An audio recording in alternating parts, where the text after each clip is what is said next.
Hello and welcome to this wonderful YouTube channels. Here you can get the video related to science and technology, Indian art and culture, the humanity, the poor people of India, the minds of India, the world researchers. In this video, we are going to cover the whole thing about the suns. So please connect with me and if you don't subscribe my channel, please subscribe my YouTube channel, The New Ideology. If you want more interesting like this content, please subscribe my YouTube channels and press the bell icon. You will get a latest video information. So let's start the video. Video को हम लोग शुरू करते हैं। इस video में मैं आपको बताऊंगा सन, व्हाट इज सन, सन क्या है, how many layer of the sun, sun के कितने लेयर होते हैं और टेम्परेचर कितने हैं, टेम्परेचर्स वगैरह सन के कितने होते हैं। और भी वीडियो में मैं बताऊंगा हाइड्रोजन एंड हीलियम्स के बारे में बताऊंगा, बिग बैंग से रिलेटेड मैंने इसके पीछे ऊपर I already made about the universe. So I want to request you please go and watch my previous video that I have covered basic things about the universe. So you will get the video, 1 hour plus so long video from the Big Bang theory to dark energies and law of conservation of energy. So I start the video without any further kind of delay. चलिए इसमें video में मैं बताऊंगा what is सन, सन होता क्या है, इसके layer कितने हैं, टेम्परेचर कितने हैं, हाइड्रोजन एंड हीलियम्स, ये सब बारे में मैं बताऊंगा। नासा के कुछ वगैरह जो सोलर पार्कर का जो रिपोर्ट है, मैं कुछ ज़्यादा डिटेल में तो नहीं बताऊंगा क्योंकि मेरा सन टॉपिक है, इसलिए मैं पहले सन कवर करूंगा। Let's start the video. चलिए वीडियो को शुरू करते हैं। सन, सन क्या है? सन एक गैंड ग्लोइंग गैस का जिसमें मेनली 2 गैसेस है। सन क्या है? सन एक गैंड ग्लोइंग गैसेस का जिसमें मेनली 2 गैसेस होते हैं। गैंड ग्लोइंग गैसेस, विशाल गैसेस का giant glowing clouds, light clouds यानी गैसेस, होल्ड गैसेस, जिसमें मेनली 2 गैसेस हैं। सन्स के अंदर जिसमें मेनली 2 गैसेस हैं। First gases hydrogen and heliums. Hydrogen कितने परसेंट है? हाइड्रोजन है 20%। हीलियम कितने परसेंट है? हीलियम है 28%। बाकी 2% में ऑक्सीजन, कार्बन डाइऑक्साइड, नाइट्रोजन और आयरन, मैग्नीशियम होते हैं। बाकी 2% में जो मैंने गैसेस का नाम बताया 20%, हीलियम 28%। ये एक स्टार है, बिल्कुल वैसे सबसे स्टार्स है, बिल्कुल वैसे सबसे करीब स्टार सन, सूरज बस से करीब स्टार सूरज है। सन के काम क्या है? आइए सन के काम बताता हूँ क्या है। सन के अंदर एक प्रोसेस चलती है। सन के अंदर क्या एक प्रोसेस चलती है, उस प्रोसेस का नाम क्या है? Nuclear fusions. हाइड्रोजन्स के 4 एटम मिलकर एक हीलियम्स एटम बनाते हैं। हाइड्रोजन के 4 एटम मिलकर एक हीलियम न्यूक्लियस के अंदर, हीलियम के न्यूक्लियस के अंदर एक एटम बनाते हैं। इसका मतलब क्या? आइए बताते हैं इसका मतलब क्या। हाइड्रोजन एक ऐसा एलिमेंट है जिसका एक प्रोटॉन होता है। हाइड्रोजन एक ऐसा एलिमेंट है जिसका एक प्रोटॉन होता है। जब सन के कोर में, सन की कोर, मैंने इस कोर वगैरह भी मैं बताऊंगा, पहले ये बेसिक चीजें आप जान लें। सन होता क्या है, हाइड्रोजन एंड हीलियम्स, और भी इसके प्रोसेस वगैरह मैं बताऊंगा कैसे ये फॉर्मेशन होता है। जब सन के कोर में टेम्परेचर बहुत ज़्यादा होता है, 1.5 करोड़ से भी ज़्यादा, तो वहाँ एटम इतनी तेज स्पीड से टकराती है कि वो अपने इलेक्ट्रॉन लूज कर देते हैं और सिर्फ उनके न्यूक्लियस प्रोटॉन बचे रहते हैं। सन के जो कोर होते हैं इतनी ज़्यादा हॉट हो जाते हैं, 1.5 करोड़ से भी ज़्यादा अगर टेम्परेचर हो जाए तो हाइड्रोजन के जो एटम वगैरह होते हैं वो इतना कस के टकराते हैं, जो इलेक्ट्रॉन ख़त्म हो जाते हैं बचते हैं क्या, सिर्फ प्रोटॉन्स। इलेक्ट्रॉन्स लॉस कर देते हैं और सिर्फ उनके न्यूक्लियस के अंदर प्रोटॉन्स बचे रहते हैं। उनके न्यूक्लियस के अंदर सिर्फ प्रोटॉन बचे रहेंगे, इलेक्ट्रॉन्स तो खत्म हो जाएंगे। आइए बताते हैं इसकी प्रोसेस स्टेप बाय स्टेप कैसे ये होती है। Step by step reaction. पहले दो हाइड्रोजन न्यूक्लियाई प्रोटॉन, पहले दो हाइड्रोजन जो न्यूक्लियाई होते हैं उसकी न्यूक्लियर प्रोटॉन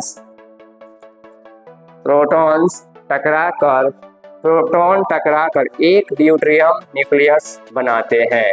पहले दो hydrogen nuclei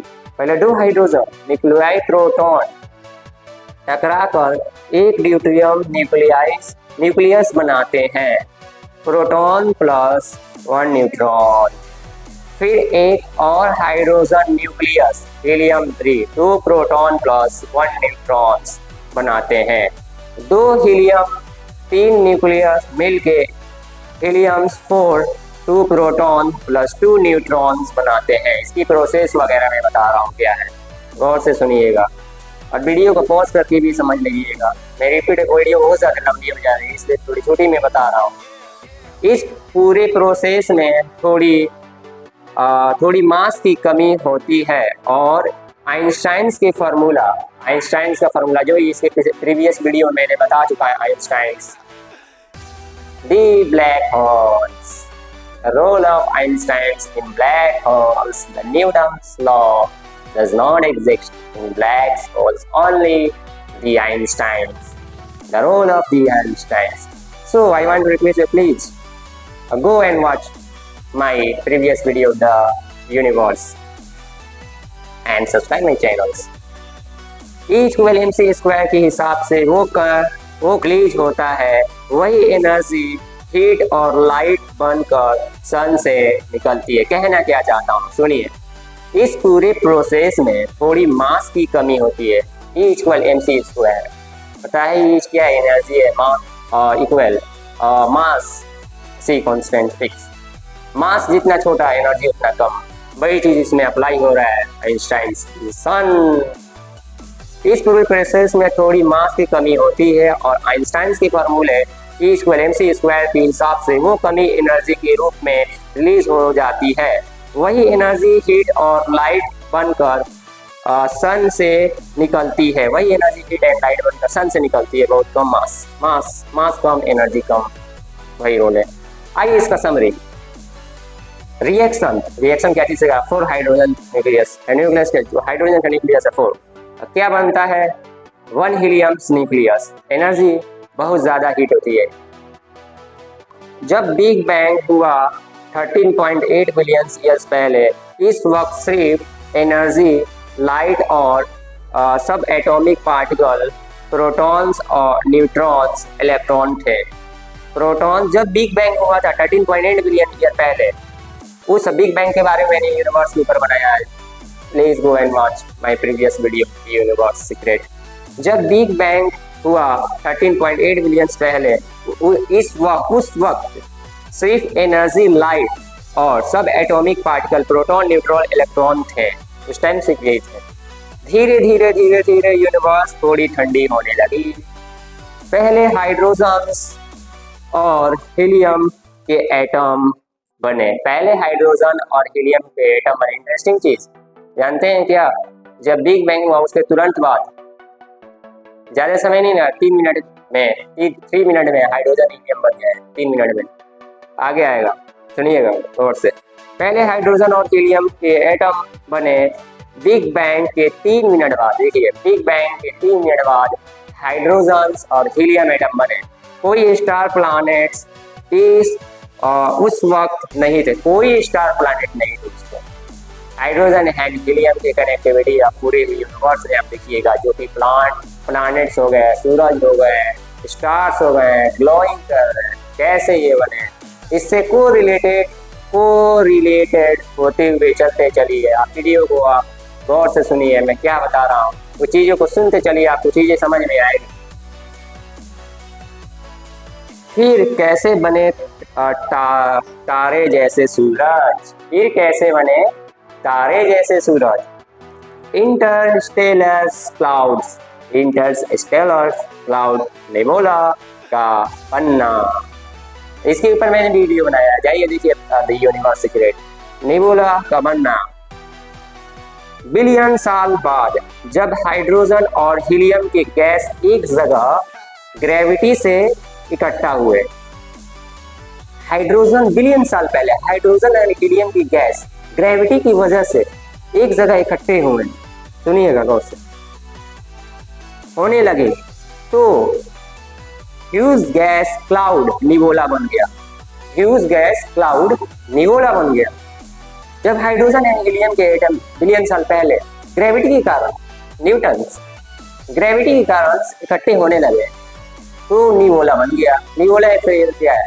निवोला is a gas cloud जहाँ पे स्टार्स वगैरह की फॉर्मेशन होती है। एक जगह है जहाँ पे स्टार्स वगैरह की फॉर्मेशन होती है, उसे निवोला कहते हैं, स्टार बनना।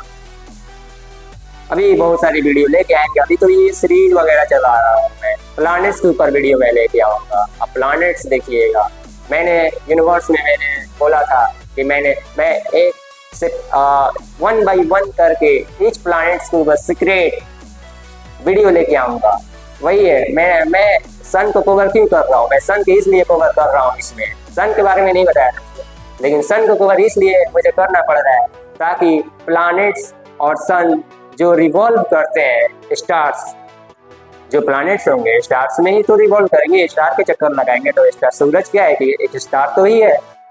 वैसे ही एक स्टार को जो प्लैनेट्स जो होते हैं स्टार को चक्कर लगाते हैं, वो सूरज मैंने एग्जाम्पल लिया, इसलिए सूरज को मैं कवर कर रहा हूँ। चीज़ों को आपको रिलेट करते हुए आप लेके चलिएगा तो आपको चीज़ें अच्छी तरीके से समझ में आएंगी। और मिस्टीरियस बात, प्लैनेट्स के ऊपर मिस्टीरियस चीज़ें लेके आऊँगा और साइंटिस्ट के बारे में भी लेके आऊँगा। साइंटिस्ट ने जो खोजें किए हैं हर प्लैनेट्स के ऊपर, हर प्लैनेट्स के ऊपर तो खोज नहीं, कुछ प्लैनेट्स मार्स वगैरह हो गए जो, और क्या बोलता है, और भी प्लैनेट्स है हम जो अभी नहीं जानते हैं, उसके ऊपर रिसर्च करके मैं आपको सामने में लेके आऊँगा, चीज़ों को बताऊँगा, गौर से सुनिएगा, तभी वो चीज़ें आपको समझ में आएंगी। चलिए वीडियो को स्टार्ट करते हैं, आगे बढ़ाते हैं अपना पॉइंट्स। इंटरस्टेलर क्लाउड निवोला के बारे में मैंने बता दिया। सेकेंड, ग्रेविटी का काम, निवोला में ग्रेविटी का काम, इन निवोला के अंदर में कहीं ज्यादा डेंस हिस्सा बन गया, निवोला में ज्यादा डेंस हिस्सा बन गया। ग्रेविटी उस हिस्से का और कंप्रेस करने शुरू करने लगे, ग्रेविटी उस हिस्से का कंप्रेस करने शुरू करने लगी, ग्रेविटी ने कंप्रेस करना शुरू करने लगा उस हिस्से में के अंदर। जब बीच का टेम्परेचर 1 करोड़ डिग्री सेल्सियस से ज्यादा हुआ तो न्यूक्लियर फ्यूजन स्टार्ट हुआ। Nuclear fusions, just like stars, glowing light, huge amount of energy waste. Video में कुछ मिस्टेक्स वगैरह हो जाए तो please comment me on my comment sections. Okay, I am beginner, you know. I've been telling you when I made YouTube channels.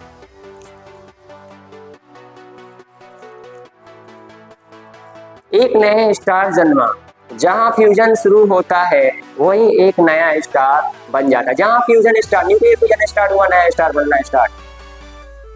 हमारे सूरज भी इसी तरीके से बना, हमारे सूरज भी इसी तरीके से बना, जहाँ फ्यूजन्स क्या है, गैस क्लाउड में फ्यूजन्स वगैरह हुए, सूरज बन गया। सूरज कब बना? 9.2 billion year after big bang. Big Bang is so interesting. This is going to be so interesting. So I am so interesting to tell you Big Bang. I will not tell you about the Big Bang. I have already made in my previous video. So go and watch. 9.2 billion year after Big Bang, 4.6 billion पहले हमारे सूरज system, हमारे solar system का एक gas cloud collapse हुआ। हमारे solar system जो है एक गैस क्लाउड कोलैप्स हुआ, उसका सेंटर में मास इकट्ठा हुआ, सूरज बन गया, मास इकट्ठे हो गए, सूरज बन गया। बाकी घूमती गैस और डस्ट से अर्थ, मून और बना की प्लैनेट्स, जैसे बाकी गैस वगैरह से जो अर्थ देख रहे हैं, मून देख रहे हैं, इन सभी चीजों को बना। कितना टाइम लगा सूरज के बनने में? 9.2 बिलियन तो हुआ, लेकिन कितना समय उसके अंदर लगा बनने में? सूरज की फॉर्मेशन में लगभग 50 लाख यानी 5 मिलियन साल लग गए सूरज के बनने में। इस पूरी और सूरज एक स्टेबल स्टार बन गया। गैस क्लाउड जो फ्यूजन्स वगैरह होंगे, फ्यूजन्स गैस जो होते हैं, गैस के क्लाउड फ्यूजन्स वगैरह, उसमें सूरज बन गया। टेम्परेचर आइए टेम्परेचर के बारे में बात करते हैं। टेम्परेचर कितने हैं? 1.5 करोड़ डिग्री सेल्सियस टेम्परेचर्स हैं, यानी इसके कोर की टेम्परेचर बता रहा हूँ। 1.5 crore degree Celsius, 50 million degree Celsius, 15 million degree Celsius. आइए आप इसको क्या बुलाते हैं, टेम्परेचर, रेडियो एक्टिव जोन, इसके लेयर वगैरह के बारे में बताऊंगा। तो पहले कुछ फैक्ट जान लीजिए। लेयर ही है radio zones, connective zone, photosphere zone, chromosphere, corona. ये वो वाला कोरोना नहीं है जो चाइना वगैरह से निकल के आया था, वो वाला कोरोना का बात कर रहा हूँ। सुनो, जो कि सूरज की जो लेयर है, कितनी लेयर है सूरज की? 6 लेयर होती है। आइए लेयर बता देता हूँ, लेयर कितनी है। सूरज जो हमारी सन की लेयर कितनी है? How many layer of the sun? There are 6 layer of the sun. First layer क्या है? Radio active zone. First layer क्या है? रेडियो एक्टिव जोन, जो कि उसकी टेम्परेचर भी बता देता हूँ, वीडियो नहीं तो लंबी हो जाएगी। 70 lakh degree Celsius, 70 lakh degree Celsius से 20 लाख डिग्री सेल्सियस तक, 70 लाख डिग्री सेल्सियस से लेकर 20 लाख डिग्री सेल्सियस तक। Connective zone 20 lakh degree Celsius से 5700 डिग्री सेल्सियस। फोटोस्फीयर्स जो अर्थ की सरफेस जो होती है, जो हमारे तरफ आती है लाइट वगैरह, फोटोस्फीयर्स होती है। सरफेस मैंने बताया था 5500 डिग्री सेल्सियस। क्रोमोस्फीयर्स जो फोटोस्फीयर का सरफेस में होती हैं 4500 डिग्री सेल्सियस से 2020 डिग्री सेल्सियस से 25,000 डिग्री सेल्सियस। कोरोना बाहरी हिस्सा है, यानी कोरोना सबसे बाहरी हिस्सा। जो पता है कि जो नासा ने जब नासा ने अपना सोलर पावर को जो भेजा था सन मिशन के लिए, उसने टेम्परेचर, उसका मेन फंडा क्या था, ठीक है, उसका मेन काम क्या था, यानी नासा ने क्यों भेजा था सोलर सन के पास, इसका रीजन क्या था देखने का? इसका ये रीजन है, टेम्परेचर वगैरह देखना था, टेम्परेचर कितनी होती है।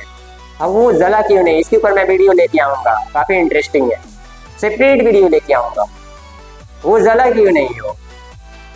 तो आते हैं सूरज के पास, सूरज उतनी दूर से आती है, उसकी लाइटें वगैरह आती है, टेम्परेचर बढ़ता है, 50 डिग्री सेल्सियस होता है, फिर भी हम ह्यूमन सर्वाइव कर जाते हैं, कुछ नुकसान वगैरह नहीं होता है।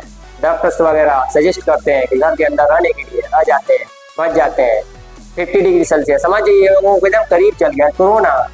कोरोना बाहर है, जो एक लेयर ही होता है कोरोना, बाहरी हिस्सा, सिर्फ कोरोना तक वो पहुंचा था।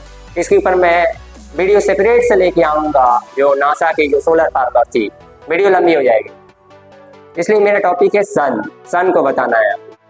उसके बाद प्लैनेट्स के ऊपर धीरे धीरे करते चलेंगे, तब आपको डिटेल में लेके आएंगे ये सैटेलाइट्स, ये सब मिशंस वगैरह, सोलर पार्कर जैसी चीज़ें लेके आएंगे, चीज़ों को एक्सप्लोर करेंगे, समझेंगे, बुझेंगे, तो हम लोग चीज़ों को जानेंगे, उस चीज़ के बारे में जानेंगे, टेक्नोलॉजी वगैरह के बारे में जानेंगे। वह बहुत ही इंपॉर्टेंट है, बहुत ही ज़रूरी है टेक्नोलॉजी वगैरह। उसके जरिए से लोगों को हेल्प किया जा सकता है, बहुत सारी चीज़ें किया जा सकता है टेक्नोलॉजी के अच्छे से यूज कर। So let's start the video without any further kind of delay, otherwise video will be so long. समझने वाली क्या बात है? आइए, सबसे ज्यादा टेम्परेचर सूरज के कोर बीच में होता है, सबसे ज्यादा टेम्परेचर सूरज के कोर बीच में होता है, वहीं पे न्यूक्लियर फ्यूजन होता है, कोर में ही न्यूक्लियर फ्यूजन होता है। सरफेस पे फोटोस्फीयर, जैसे मैंने बताया, सरफेस पे फोटोस्फीयर या ये टेम्परेचर, उसकी टेम्परेचर 5500 डिग्री सेल्सियस तक जानी जाती है, यानी 5500 डिग्री सेल्सियस टेम्परेचर होती है जो हमारी तरफ आती है। जो हम ह्यूमन देखते हैं, जैसे ये टेम्परेचर वगैरह जो निकल रही है ना सन की, ये हम लोग देखते हैं, वही इसकी बात हो रही है। सबसे इंटरेस्टिंग बात क्या है आइए बताते हैं। कोरोना सबसे आउटर लेयर होता है, उसके टेम्परेचर 10 लाख से ज़्यादा होते हैं। उसके टेम्परेचर, कोरोना के टेम्परेचर बढ़ते हैं। नासा इसको सोलर पार्कर ने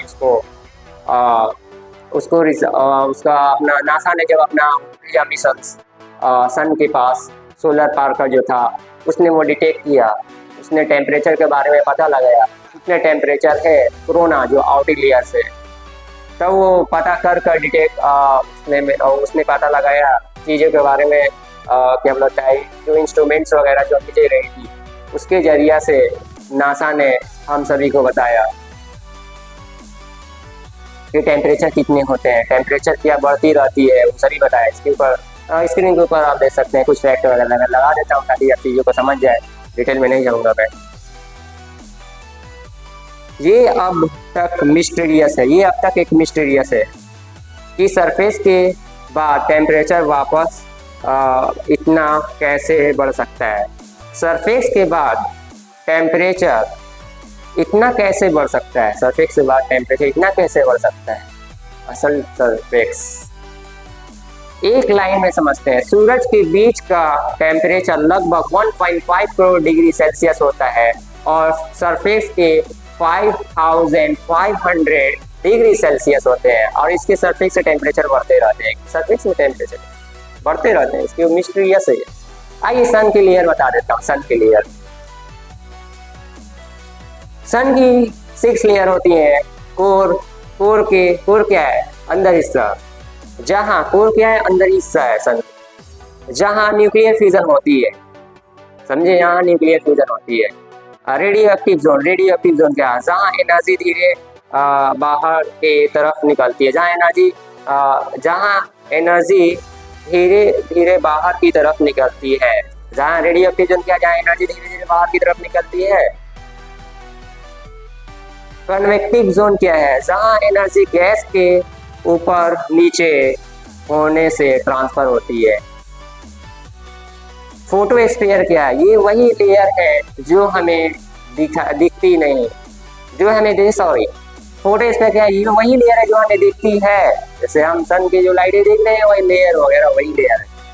क्रोमोस्फीयर क्या है, फोटोस्फीयर के ऊपर जो फोटोस्फीयर के जो ऊपर होते हैं वो क्रोमोस्फीयर है। फोटोस्फीयर के ऊपर पिंकिश ग्लो वाली लेयर होती है, कोरोना वो वाली कोरोना सुनकर फिर ऐसा लगता है कि फिर ऐसा नहीं कोरोना आ जाए, स्कूल कॉलेज वगैरह में आ जाए, टेस्टिंग करें वगैरह। काफ़ी मज़ा आया। मज़ा आने का मतलब क्या, नुकसान हुआ, चीज़ें बहुत पीछे चले गई कोरोना वायरस आने के कारण। वैसे एक चीज़ के बारे में पता चला, कोरोना से आप क्या सीखते हैं, आप बताइएगा, मैं नहीं बताऊंगा। सन की आउटर एटमॉस्फेयर जो सोलर इलिप्स में दिखाई देती है, आउटर एटमॉस्फेयर जो सोलर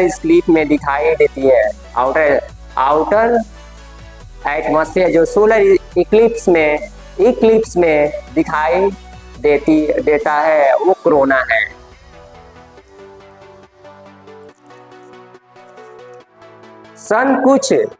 सन का कुछ इंटरेस्टिंग फैक्ट, वीडियो को खत्म करेंगे, ठीक है, सन के कुछ इंटरेस्टिंग फैक्ट। डायमीटर, इसकी डायमीटर कितनी है, 13,92,000 किलोमीटर। सन की डायमीटर कितनी है, 13,92,000 किलोमीटर। 30,92,000 किलोमीटर सन की डायमीटर है। Guess it, that is so important. Math is very very important. So math भी बहुत ज़रूरी चीज़ होती है। फिजिक्स, केमिस्ट्री, बायोलॉजी और भी बहुत भी सब्जेक्ट वगैरह है, वो भी बहुत ही मस्त होती है। उसके अच्छे तरीक़ा से पढ़ेंगे, समझेंगे, बुझेंगे, लोगों के बारे में बताएंगे क्या है नॉलेज, इम्पोर्टेंट क्या है एजुकेशन की, लोगों को बताएंगे तो वो एजुकेशन समझेंगे, उनके अंदर एजुकेशन आएगी तो वो अपने जनरेशन के पढ़ाएंगे लिखाएंगे, डॉक्टर बनाएंगे, इंजीनियर बनाएंगे, साइंटिस्ट बनाएंगे, बहुत सारा कुछ हमारा कंट्री मुल्क डेवलप करेगा उससे। एजुकेशन होगी तो चीज़ों को समझेंगे, सवाल करेंगे, क्वेश्चन वगैरह करेंगे, लोगों से क्वेश्चन वगैरह पूछेंगे चीज़ होता क्या है तो फिर कैसे होता है, चीज़ असल में जो हम बता रहे हैं वो क्या है, इसके ऊपर क्वेश्चन कीजिए, कमेंट वगैरह में हमें बताइए क्या है, कमेंट कीजिए हमारा जो वीडियो में बना रहा हूँ, कमेंट कीजिए। आप कोई सजेशन वगैरह देना चाहते हैं दे सकते हैं। अर्थ से लगभग गुना 92,000 किलोमीटर है। अर्थ से लगभग 109 गुना बड़ा होता है। वाह, अर्थ से लगभग 109 गुना बड़ा होता है। मास पूरी सोलर सिस्टम की मास का 99.8% इसकी मास जो पूरी सोलर सिस्टम जो नहीं होती है, जिसमें प्लैनेट्स वगैरह जो आ रहे हैं, सैटर्न, न्यूटन्स, ये सभी आ रहे हैं, पूरी सोलर सिस्टम के मास मिलाकर 99.8% सब मिला दे तब इतना बड़ा है उसका मास। 99.8% उसकी मास है। पूरी सोलर सिस्टम का मास का 99.8% है सन की मास। टेम्परेचर कोर में 1.5 करोड़ डिग्री सेल्सियस, सरफेस में 5500 डिग्री सेल्सियस। तो सन क्या है? आइए एक छोटी सा पॉइंट, सन क्या है ओवरऑल। एक गेन न्यूक्लियर फ्यूजन रिएक्टर है, अपनी ग्रेविटी से गैस को छोड़कर रखता है और न्यूक्लियर फ्यूजन के जरिए हीट और लाइट एनर्जी प्रोड्यूस करता है, जिसका हिस्सा हम जमीन पे महसूस करते हैं। समझे? एक गेन न्यूक्लियर फ्यूजन रिएक्टर है, अपनी ग्रेविटी से, इसके अंदर बहुत बड़ी ग्रेविटी से गैसेस को छोड़कर रखता है और न्यूक्लियर फ्यूजन के जरिए हीट और लाइट एनर्जी प्रोड्यूस करता है। न्यूक्लियर फ्यूजन के जरिए हीट और लाइट प्रोड्यूस करता है, जिसका हिस्सा हम जमीन पे महसूस करते हैं। न्यूक्लियर फ्यूजन के जरिए हीट एंड लाइट को प्रोड्यूस करता है, जिसका हिस्सा हम लोग जमीन पे महसूस करते हैं। वीडियो तो हो गई खत्म, टाटा बाय बाय, होने के समय आ गए हैं, जा रहे हैं, तो इसलिए I want to request you, if you don't subscribe my channel, please subscribe my YouTube channel for getting latest video. Please subscribe my channels. If you don't subscribe my channel, please subscribe my channel for getting latest video. ऐसा ही interesting fact जो वगैरह मैं लेके आ रहा हूँ, solar system, space वगैरह, Einstein, famous science, Albert Einstein, Newton's वगैरह के बारे में लेके आ रहा हूँ। इसी तरह टॉपिक को आप चाहते हो, इसी तरह कंटेंट को आप चाहते हैं तो please subscribe my channel the new ideology. And one more thing, I forget. इस वीडियो को तो मैंने पहले ही बोलना चाहिए था। Fast in your seatbelt, the sky is still change. I forget on my mind. So मैं ये नहीं बोलूँगा, जब मैं नेक्स्ट वीडियो लेके आऊँगा तो मैं ये हेलो वगैरह बोलूँगा fasten your seatbelt, the sky is still change. और happy lives make your day. And getting knowledge is so important, and after getting knowledge and give knowledge to your friend and tell them what's the importance of science and technology in our human's life. So जो science and technology होते हैं हमें इसे अच्छे से use करने चाहिए। Science and technology को हम जो भी बहुत गरीब लोग हैं उनके लिए ये, जब हम लोग इसको पढ़ेंगे समझेंगे, गलत तरीके से यूज नहीं करना चाहिए। साइंस एंड टेक्नोलॉजी को अच्छे तरीके से यूज करना चाहिए। जब हम लोग अच्छे इंटेंट के साथ यूज करेंगे, लोगों का फायदा होगा, लोगों का बहुत फायदा होगा। आप देख सकते हैं कैसे कैसे जो मासूम लोग होते हैं, जिनके पास पैसा वगैरह नहीं होते हैं, वो इलाज नहीं करा पाते हैं। तो हमें क्या करना है, अच्छे तरीके से यूज कर कर उनकी ढाले बनना है। क्या बनना है? ढाले बनना है। उनको खड़ा कराना है। जो पुअर पीपल है, जिनको एजुकेशन नहीं मिल रही है, उनको एजुकेशन देना है, प्रोवाइड कराना है एजुकेशन, हमें बनना है। कोई ना करे तो हमें करना है। इसलिए साइंस एंड टेक्नोलॉजी बहुत जरूरी है। So we in the video but not video, I will not in the video, I will not in the YouTube because when I start, then it will be continue when I have been on earth. So thank you for watching my channel. Stay connected with me. Happy next day and share with your friend. Thank you so much for watching my YouTube channel.